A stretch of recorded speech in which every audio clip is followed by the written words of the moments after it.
ഫാത്തിമ തഹ്ലിയുടെ കാര്യം പറയുമ്പോഴും ഷാഫിയുടെ കാര്യം പറയുമ്പോഴും അത് മൗദൂദി എന്നൊക്കെ പറയുന്നത് ഇവിടെ കേരളത്തിൽ കാലങ്ങൾ ഇപ്പോൾ കഴിഞ്ഞ കുറച്ച് കാലം CPM അത് ഏറ്റെടുത്താണ് CPM തെരഞ്ഞെടുപ്പിൻ്റെ ഏറ്റവും ദുരന്തം. ഇതുപോലുള്ള വിദണ്ഡവാദങ്ങളും വർഗീയവാദങ്ങളും വർഗീയ ചൊവ്വയുള്ള ഇസ്ലാമോഫോബിക് കണ്ടന്റ് CPM എന്ന് ഏറ്റെടുത്തോ CPM അന്ന് മുതലാണ് CPM കേരളത്തിലെ ന്യൂനപക്ഷം വരുന്ന രാഷ്ട്രീയമായി മാറിയത്. അതാണ് എനിക്ക് തൊട്ടും സംസാരിച്ച മാന്യ അദ്ദേഹം സംസാരിച്ചുകൊണ്ടിരുന്നത്. അത് പറയാതിരിക്കാൻ പറ്റില്ല, അതിനകത്ത് ഇസ്ലാമിക് ഫോബിക് കണ്ടന്റ് തന്നെയുള്ള കാര്യം. അദ്ദേഹത്തിന് ഒരു നിലപാടും ഇതിൻ്റെ അകത്തില്ല. അദ്ദേഹം ആദ്യം മുസ്ലിം ഒരു വർഗീയ സംഘടന പറയുന്നു, പിന്നെ നാദാപുരത്തേക്ക് പോകുന്നു, അതിനുശേഷം മൗദൂദിയാണ് ഒരു ഓപ്പറേഷൻ. ഇതല്ലേ കഴിഞ്ഞ കുറച്ചു കാലം ഇവിടെ ഉണ്ടാക്കിയ നെഗറ്റീവ്. ഇതിന്റെ പ്രത്യേകത അല്ല കേരള സമൂഹം. ഈ കേരള സമൂഹം നിരാകരിച്ചതാണ്. കേരള സമൂഹം ഒന്നടക്കം നിരാകരിച്ചതാണ്. ഏതാനും ഒരു ന്യൂനപക്ഷം വരുന്ന ഇസ്ലാം ഹോബിക്കായിട്ടുള്ള കുറച്ച് ആൾക്കാർ പ്രചരിപ്പിക്കുന്ന ഈ കണ്ടന്റാണ് കേരളത്തിലെ കാഫിർ ഷോട്ട് നമ്മൾ കണ്ടത്.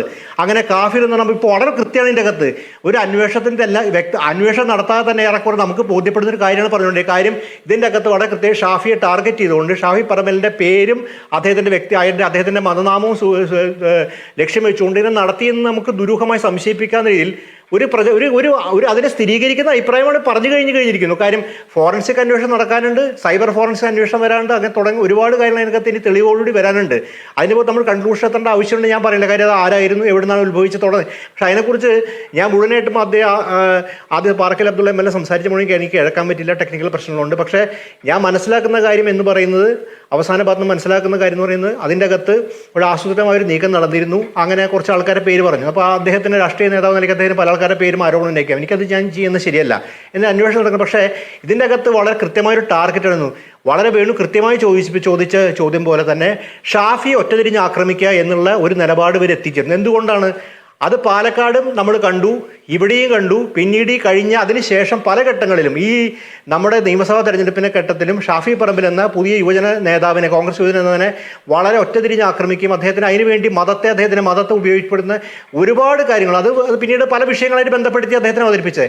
എന്താണ് ഈ ഷാഫി പറഞ്ഞ ഇത്ര ഇവർക്കിത്ര ഭയം? എന്താണ് ഇത്ര അസ്വസ്ഥത? ഒരു യൂത്ത് കോൺഗ്രസ് നേതാവ് ഉയർന്നു വരുന്നതിൽ അദ്ദേഹത്തിൻ്റെ പേര് ഷാഫി പറമ്പിൽ എന്നായതുകൊണ്ട് എന്താണ് ഇവർക്ക് ഇത്ര അസ്വസ്ഥത? എന്ത് സൈദിന് ഇവിടുത്തെ RSകാർക്ക് പോലും ഇല്ലാത്ത അസ്വസ്ഥത എന്താണ്? എവിടുന്നാണ് ഈ RSSൻ്റെ രാഷ്ട്രീയം കടന്നു വരുന്നത്? അതൊക്കെ ഈ വർഗീയ ചൊവ്വയോട് സംസാരിക്കുന്ന ബന്ധപ്പെട്ട കാര്യം തന്നെ. അതൊക്കെ ഒരു പൊതു ചാനൽ ചർച്ചയ്ക്ക് അത് വളരെ അത്ര നിഷ്കളങ്കമാണെന്ന് ഞാൻ വിശ്വസിക്കുന്നില്ല. കാര്യം ഇത് വേറെ തരത്തിൽ നമ്മൾ പറയുകയാണെങ്കിൽ ഒരു പക്ഷേ അത്തരം ഒരു ഹിന്ദു ഒരു തീവ്ര രാഷ്ട്രീയ നിലപാടെടുക്കുന്ന ആൾ പറയേണ്ട അഭിപ്രായങ്ങളാണ് ഇടതുപക്ഷ സഹയാത്രി എന്ന് പറയുന്നത്. തന്നെ എന്തൊരു ഖേദകരമായ അവസ്ഥയാണ് കേരളത്തിലുള്ളത്. എന്തൊരു ഖേദകരമായ അവസ്ഥയാണ്. ഇതിനെയാണോ മതനിരപേക്ഷത എന്ന് വിളിക്കുന്നത്? അത് മതനിരപേക്ഷത എന്ന് വിശ്വസിക്കുന്നില്ല. കാര്യം അതിൻ്റെ അകത്ത് ഒരു മതനിരപേക്ഷ ഉള്ളടക്കവുമില്ല. കാര്യം വളരെ കൃത്യമായിട്ട് കാര്യം മുസ്ലിം ലീഗിൽ നിന്ന് എവിടേക്കാണ് പോകുന്നത്? അത് മുസ്ലിം ഇതന്നെയാണ് മഹാനായ വെള്ളാപ്പള്ളി കഴിഞ്ഞ കാലങ്ങളിൽ പറഞ്ഞുകൊണ്ടിരുന്ന വിദ്വേഷത്തിൻ്റെ സ്വഭാവം.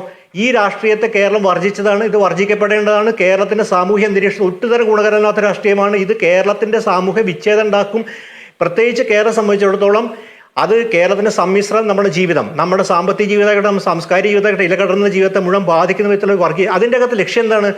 ഈ പറഞ്ഞ പോലെ തന്നെ പ്രായോഗികമായിട്ട് ജയിക്കാൻ വേണ്ടി എന്ത് ഹീനമായ പ്രവൃത്തികളും ഏർപ്പെടാം എന്നുള്ളൊരു രാഷ്ട്രീയത്തിനകത്ത് പോകണത്.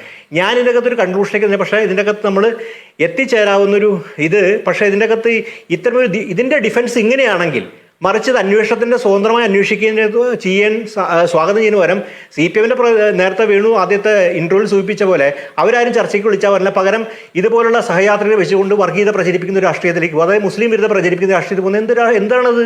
ഇതാണോ കേരളം സ്വീകരിക്കേണ്ടത്? ഇതാണ് ഇടതുപക്ഷ നിലപാട്? ആഗോളതല ഇടതുപക്ഷ നിലപാട് ഇതാണ്. ആഗോളതല ഇത് തന്നെയാണ് ഹമാസിനെ കുറിച്ചും കേരളത്തെ പ്രചരിപ്പിച്ച കാര്യം. പിന്നെ രണ്ടാമത്തെ കാര്യം, ഇതായി ബന്ധപ്പെട്ടൊരു കാര്യം കൂടി പറഞ്ഞോട്ടെ. UDFനെ സംബന്ധിച്ചോളം ഇതിനുണ്ടാക്കുന്ന ഒരു കാര്യം കൂടി പറയണം. UDF അത് നമ്മൾ അതും കൂടി അന്വേഷിക്കേണ്ടത്. കാര്യം കഴിഞ്ഞ സർക്കാരെ ബന്ധപ്പെട്ട് അന്വേഷണങ്ങളിലാണ് UDF വ്യാപൃതരായിരിക്കുന്നത്. ഈ വിഷയത്തെ LDF ഉന്നയിക്കേണ്ട വിഷയം ഒരു പ്രധാനപ്പെട്ട കാര്യം കഴിഞ്ഞ നമ്മുടെ ആലപ്പുഴ സംഭവമാണെങ്കിലും ഈ സംഭവമാണ് അതിലേക്കാണ് UDFൻ്റെ ഗതിയിൽ. ഇതിൻ്റെ അർത്ഥം UDFൻ്റെ ഭരണവുമായി ബന്ധപ്പെട്ട് മറ്റു കാര്യം അക്കൗണ്ടബിൾ ആക്കാൻ പ്രതിപക്ഷം മുൻകൈ എടുക്കുന്ന സമയത്താണ് UDFയുടെ പഴയ കേസുകളിലേക്കല്ലേ പോകുന്നത്. അത്തരം ഒരു രാഷ്ട്രീയ പ്രശ്നം വിളിച്ചിരിക്കും നമ്മൾ ചർച്ച ചെയ്യേണ്ടത്. ഒരു പക്ഷേ ഞാൻ വിചാരിച്ചു LDF അത്തരം രാഷ്ട്രീയത്തിലേക്ക് ഉയർത്തി. പക്ഷേ അതിന് പകരം വീണ്ടും വർഗീയ ചൊവ്വയുള്ള കാര്യം വീണ്ടും പ്രചരിപ്പിച്ചുകൊണ്ട്, അതായത് ഈ ചെയ്ത പ്രവൃത്തി എന്തോ ശരിയാണെന്ന് മറ്റുള്ള സ്ഥിരീകരണം നൽകിക്കൊണ്ടിരിക്കുക. എന്താണിത്? ഇതെന്ത് രാഷ്ട്രീയമാണത്? വളരെ ഖേദകരമായിരിക്കുന്നത്.